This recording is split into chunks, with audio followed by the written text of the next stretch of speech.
Now, when we look at what farmers are facing, we begin to wonder whether there is any need to even go into farming. Is there any need actually to go into farming? Because these days, our youths have gone into scholastic activities. They want to get educated. Do you think there is need for one to go into farming without going in for education, because education is also costly, food is also costly. So many nations have found themselves into crisis because of lack of food, and so many nations have been living and surviving because of agriculture. Can you say something on that? To my best of my knowledge, whether you go for academia or you go into farming, you still need education. What I mean, you can go and study agricultural science, animal science, crop science, botany. But in all these things, if there is no practical experience, like I used to tell somebody, that you can have certificate, but if you have certificate without certificate, you are wasting your time.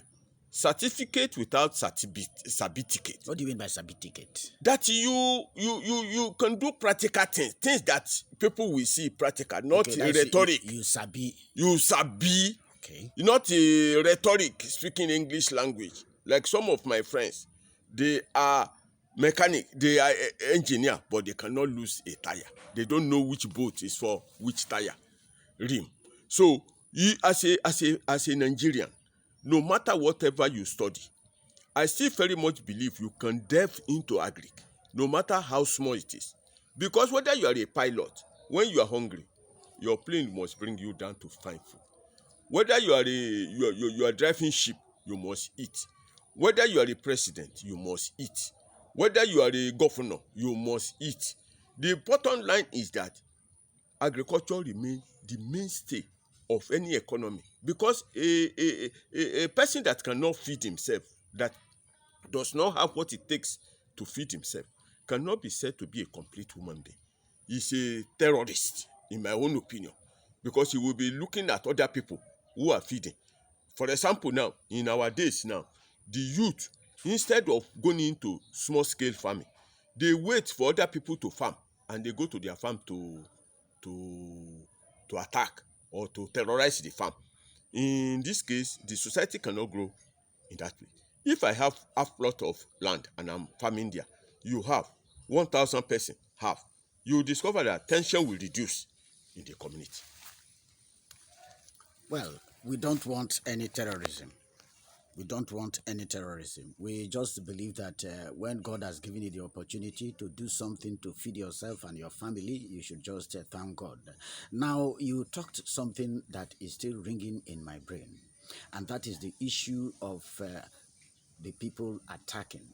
When you say attacking, we know that a lot of farmers have passed through traumatic situations where people would come and harvest their crops before even they get to go to harvest it. And that is food security we are talking about in the area of at least ensuring that the plants grow to maturity and you reap from where you have sown. What do you have to say about that? On that case, I will rather, to the best of my knowledge, the government still have a lot to do. For example, where there is security, it is their primary responsibility. In an environment where there are people are willing to farm, our government can go further by providing basic security. For example, patrolling certain area where the farm are located, to ensure that anybody that is sighted at an unholy hours are accosted and uh, interviewed and requested to provide proof of ownership. When I say proof of ownership, you cannot go to a farm and begin to come out around 9 o'clock in the night with a lorry load of cassava. We must be able to know where you are coming from. We should also be able to know, to interrogate you. What other job are you doing? Because a jobless youth is a pending troublemaker, because everybody must eat. Everybody knows what is good when you are hungry. So in my opinion, government has a lot to do to provide security, not living in the bush with farmers, but there are adjoining entrances where they can patrol and ensure that people don't just go into somebody's farm to pillage them or to destroy their crop or to steal their product. That is my own small contribution. Okay, but government cannot actually do everything. In a place where the government, of course, as you know, we are all part of the government, and the government will not bring a team of security officers to come and look at your farm. You have to also ensure that you secure your farm. So how do you secure the farm when a government has not brought, as you said, people to secure your farm? How do you secure? To the best of my knowledge, farmers in this wise can cooperate. Farmers in this wise can cooperate. I will borrow us what one of our governor did when he was in power in Rivers State, for example. He decided to reduce all the fences.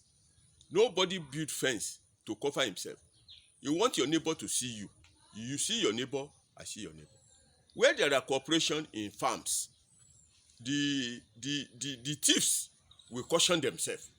For example, if I have a farm and I decided to isolate myself, or if I have a farm and there are other farmers around me, we can decide to form a union of monitoring my neighbor's farm, because my neighbor's interest is my interest, is our interest. So farmers can form a union, something that they can leverage on to protect themselves, not necessarily going to get guns and other ammunition. But if you see something, you say something. If you say something, you do something before something will do you.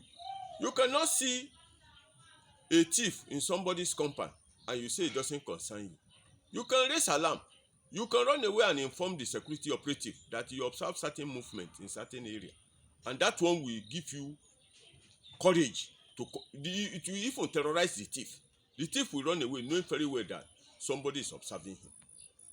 But we already have farming unions, associations, and so many unions, in the farming business. Do you belong to anyone, and have you belonged to anyone, or you have sought to go and join them? And why, if you did, and if you didn't, why didn't you? Actually, I will not say registered association, but I make it a point of duty to interact with other farmers nearby. I go to them and ask them questions. How are they doing it? And if there's need, I pay them to teach me. I know when I wanted to start my farming expedition, I got a young man who was already in it, and he gave me some amount to pay, which I paid, and he showed me quite a number of things, which is encouraging me today. But as far as I'm concerned, with time, I intend to join unions so that I will also be a registered member of the union, so that where there are government opportunities, maybe they are giving loans, maybe they are encouraging people, I will be able to participate and expand my farm. Now, talking about loans, a lot of farmers have been accused of collecting loans, and they use it for other things other than the purpose for collecting the loan. What do you have to say about that? As a matter of fact, whoever gives loan without monitoring, he has not given any loan. There must be an agreement. There must be an inspection of the farm environment. There must be evidence that the man is actually into farming. You cannot give somebody money to go and do farming when he's just a stark illiterate in the business. You can only give loan for somebody who is already on ground. For example, if you are starting my type of farming, you want to start it on maybe on a 2 plot of land, for example, and somebody say he gives you loan of 10 million, he has done you evil, because by the time you buy land, before you even finish fencing, the money is finished. You have not even gone into the actual distance. But if you are giving loan, go into the farm, already established farm. The loan is meant for expansion. Individuals will make effort to ensure that when the loan comes in, for example, if you give me loan now and I have capacity of 15,000 catfish that is already 3 months gone into maturity, and you are giving me loan, I will use the loan to feed them to maturity.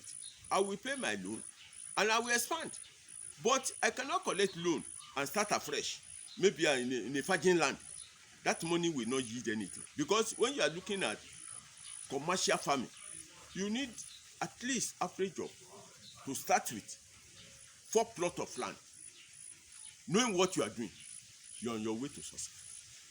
Well, we thank God that you are already on your way to success, and I cannot just let you go.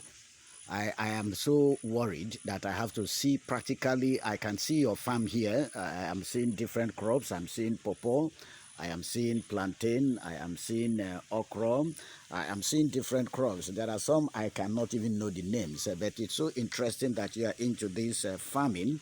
And it's like this was the place that I felt I should come and always ensure that people are around, and a place to even rest. And it's so clean, neat, it's weeded. I begin to wonder how you did all this, because if I let you go, I would not be able to get the details of what I really want to do on this our Green Gold Agro-based program. And so how do you actually do the weeding now? As a matter of fact, anybody that goes into farming, starting a farm is not number one. You have to plan. You have to think of communication, that is attending courses. You have to think of the equipment needed to start, no matter. You have to prepare the area.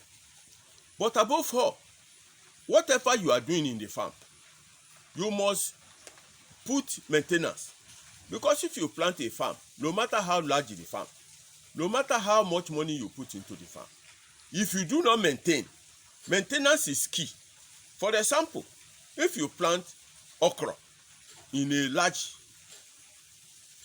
expanse of land, you must bear in mind there are going to be challenges.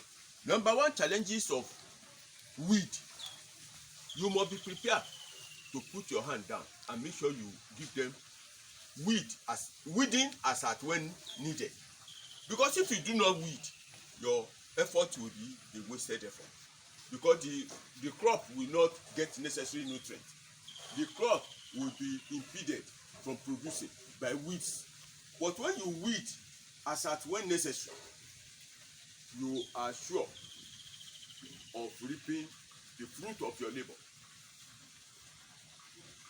Yes, you are sure of reaping the fruit of your labor. Now, in conclusion, I would like to go and practically see your fish farm. You told me you also have a goatry there. Yes. And maybe I want to go and see them. But before we go there, can you tell me exactly what your own biological name is and which part of the world you come from? Because you told me about Ewu as your name. That is just an acronym for who you are in the business of farming. Yes. So what is your name? And just tell me briefly who you are. My name is Adegbola Akande. By the grace of God, I'm a Nigerian that comes into Nigeria from a part called Oyo State. Oyo State is in the western Nigeria. Although I am based in Port Harcourt, but being in Port Harcourt has its own challenge. You must have a place of rest. You must have something that you do. Just like in River State, we say, love River State. Do not gossip her. Do something before something will do you. Do something meaningful. It's a popular saying in River State. That's interesting. So are you married? You have children? I am married. I have 3 children, and they are all introduced into farming. I encourage them to follow me into the farm, and I am happy they are all involved in this my farming expedition. Thank you very much, Mr. Adegbola Akande. So I'm very happy you are already encouraging me to go into farming. Let's go and see your fish farm.